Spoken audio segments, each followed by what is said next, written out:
Sports office on location, hanging out with some big names today. To my right, Kyle Petty, NASCAR world. You guys know who this is, legend. Herschel Walker, a legend from the NFL. And, you know, Lawrence Gilligan, our regular here. He's the legend right there. But first of all, guys, want to talk about why you're here. This charity ride, and I know it's for chronically ill children and different charities, and you guys are doing a lot of work riding 175 motorcycles in the town all across the U.S. Must be a tough thing, man. It's a tough gig, but somebody's got to do it. I mean, we started this thing, this is our 18th year. We started the first year, and we raised about $35,000, and we stopped at different children's hospitals and helped parents pay their bills. That's the way we kind of started it.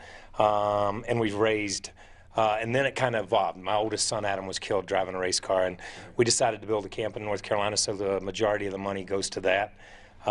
We've raised about $14.5 million in the previous 17 years, so it's a big deal. It's turned into a really big deal. And when we came into Albuquerque, you would have thought we were a really big deal the way we came into Albuquerque. I know. It was a lot of fun. It was fun. You got Herschel Walker to ride with you. I got caught up in it. You know, I'm honored that Kyle. I think I've been in for 7 years, and when they invited me to be a part of it, and you know, I was excited. And now I tell you what, it's like a big family. And you know, Coach Landry made a statement that when you take something out of a society, put something back in. And you know, the Petty Foundation, what they're doing for Victory Junction is absolutely incredible. And I encourage everyone to log on to it's victoryjunction.com. Victory Junction, yeah. And just see what it's all about. Because you know, when I first heard about it, I really didn't know.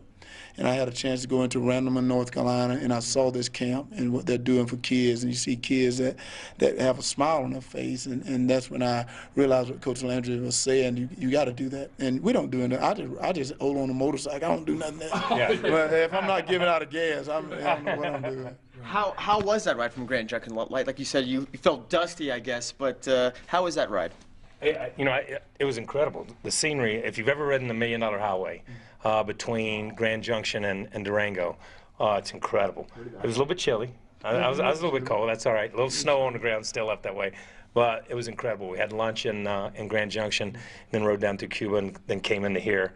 And it's just been a beautiful day. This has been the best day, maybe one of the best days we've ever had on the ride. Wow. Which is a good thing, because normally I'm out of gas on the side of the road most of the time. I bring all these bikes that they can only go for about 100 yards. Probably because I'm in football or something. They look good though. They look awesome. My man still holds the records in the 40. Yeah. You know what I mean? He's still fast for that short distance. I'm a 500-mile kind of guy, and he's that short distance speed kind of guy. I'm more like a drag car, but my motorcycles are like that too. I'm like, dude, y'all got to make it across country. You know, just making it out of the parking lot don't help.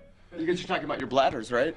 Well, I tell you what, you know, I'm going to design something on a motorcycle that you don't have to stop. I think that'd be awesome.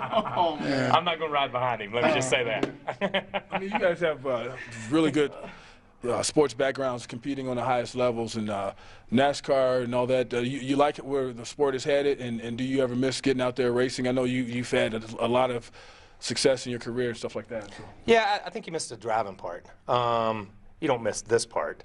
All the interviews and all the sponsor stuff and all that. And I tell people, I always used to tell people this: when you're a little boy and you dream about a sport or you dream about what you want to be, you don't dream about shoe endorsements and signing autographs and doing commercials and talk. You dream about the game. You dream about driving a race car. I'm 50 years old. I still dream about driving a race car, you know, because that was the part that I loved to do. So you do miss that part. Yeah, I miss driving the race car too. You know, I like the noise, like going in the pits and stuff. You know, I really get excited about that because, you know, I've been looking for a job. Why would they hire me to do that? Oh, that's true. I do. I have a lot of jobs. You got more jobs than anybody. I just need to work though. That's the thing. I have a lot of jobs. I just need to work. And stuff. You know, I always miss my sport. I think I miss the guys more than I do the sport itself. Yeah, because, you know, like Kyle, when you grow up in something, they become like your family. And when you walk away from it, you're like, well, what am I going to do now? My brother's over there, he's driving, and I'm over here, what am I supposed to do? But, you know, I think what's great for me is just to have an opportunity to have a family here because, you know, we miss each other when we're not on the ride. Like, I'm calling all the time. I'm like, Morgan, don't forget me, I want to ride this year. Don't forget me. I'm calling as soon as the ride is over, I'm calling about next year, like that, make sure they got my name down. I want to go. And I think that's what it is. I think you make that camaraderie. And I think that's what it is with athletes. Yeah. Everything becomes a family with us. We just do things together all the time. Well, you talk about doing something together, but now you're in a sport to where it's pretty individual with MMA type of fighting, I guess, huh? It is individual, but at the same time, you need a team to get ready. I'm working out at AKA. I'm working out with some of the baddest guys in the world. They beat me up, and so when I step into the cage, I figure the guy I'm about to fight can't be as bad as Kane. So I figure I can beat anyone else up that I'm going to fight there. As long as I'm not fighting Kane, I figure I'm going to be okay.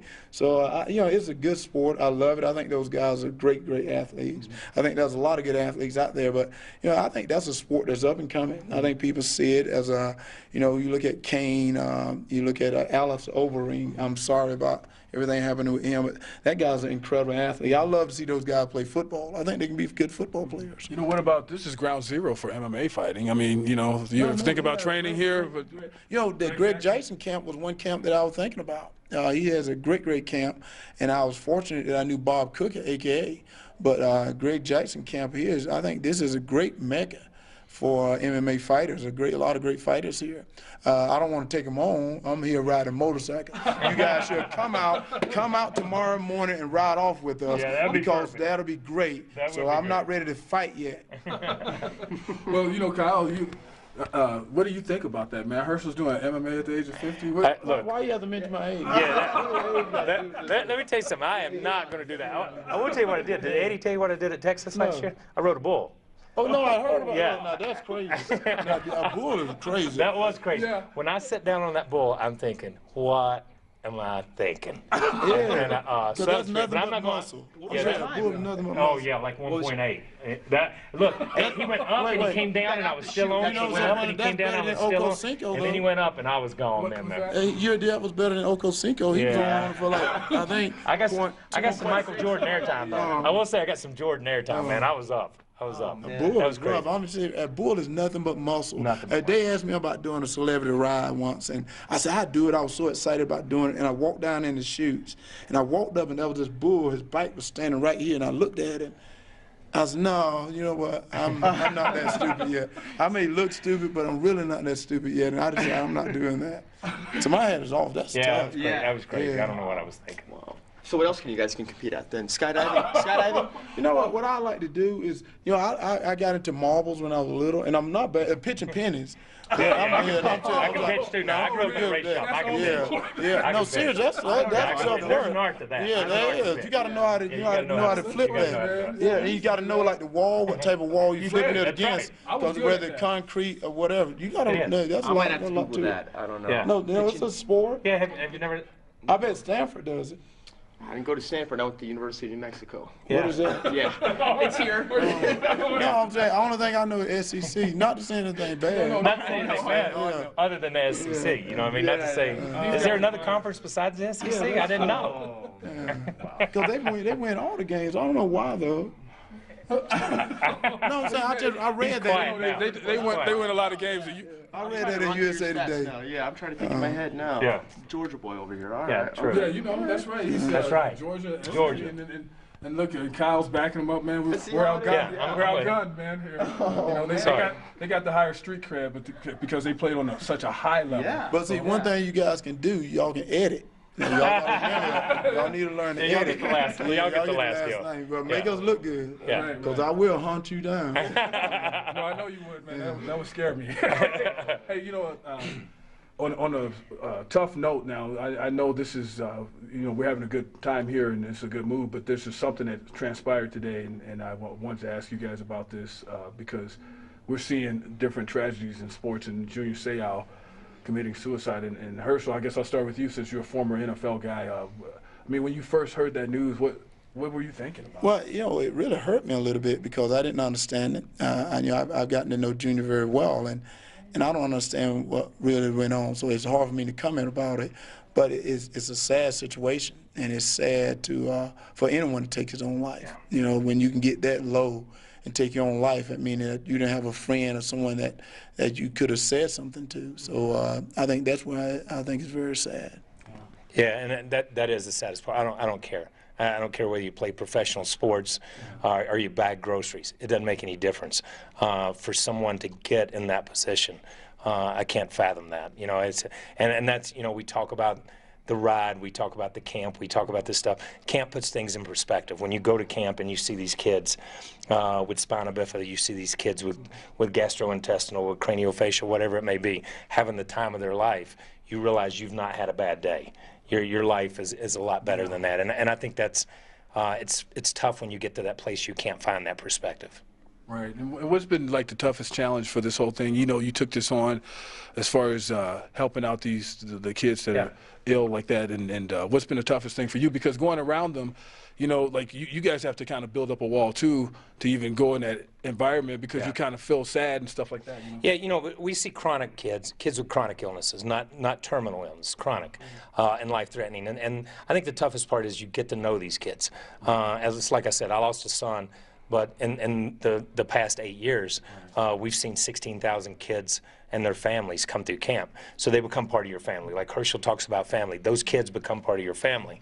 And when one of those families, when you lose a child, again, it opens old wounds again. So when losing a kid at camp that's come for 4 or 5 years and then something happens, then that's the hardest part. And I think Kyle had mentioned, what did it cost a kid to go to camp? It costs about $2,800 to come to camp. And seeing that's what's so special is, some parents, they're with that kid 24/7. And when you see Victory Junction, a parent can leave that kid at camp and they can walk away. And I think they can be proud that he'll be taken good care of. And I think that's what's so special about the camp. And that's why I say it again, I ask everyone, and I encourage them just to log on, to see it for themselves, because open my eyes. I joined this when they first mentioned riding a motorcycle, because I had a bunch of motorcycles, and the farthest I ever went like 3 miles.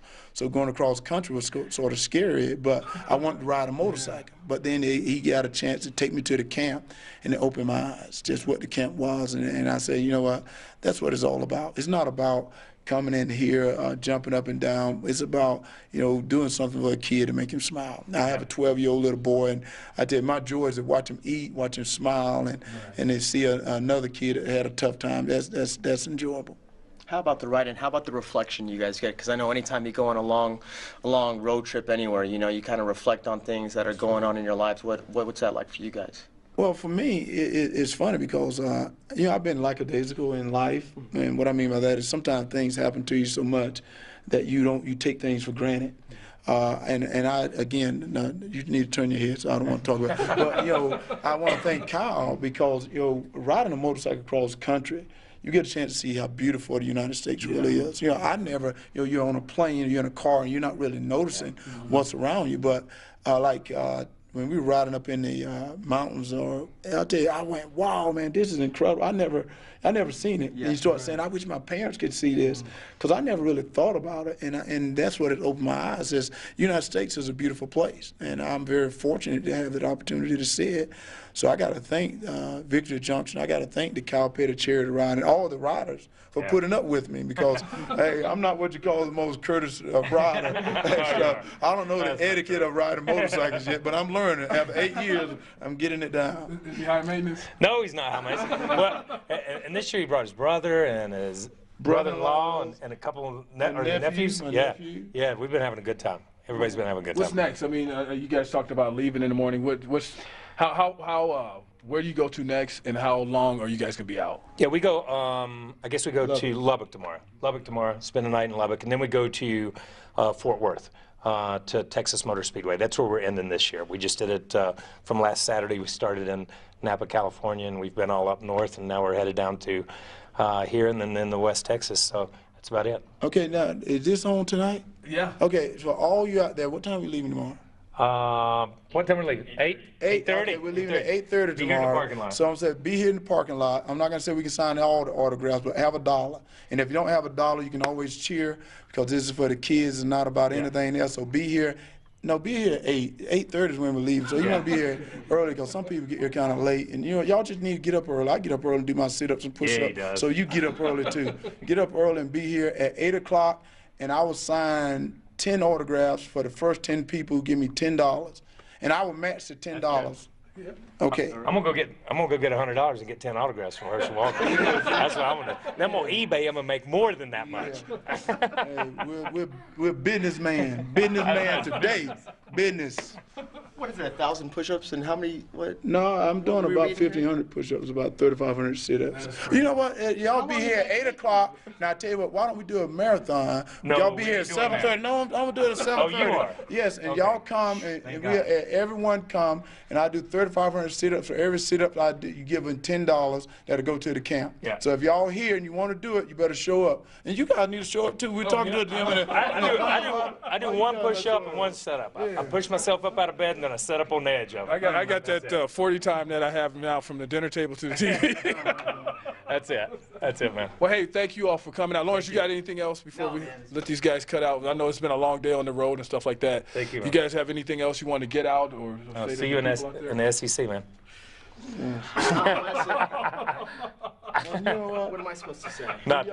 You got nothing. Mountain West Coast. Now, don't y'all have cheerleaders? No, they have wonderful cheerleaders. Yeah. Well, all right. Hey, thank you all.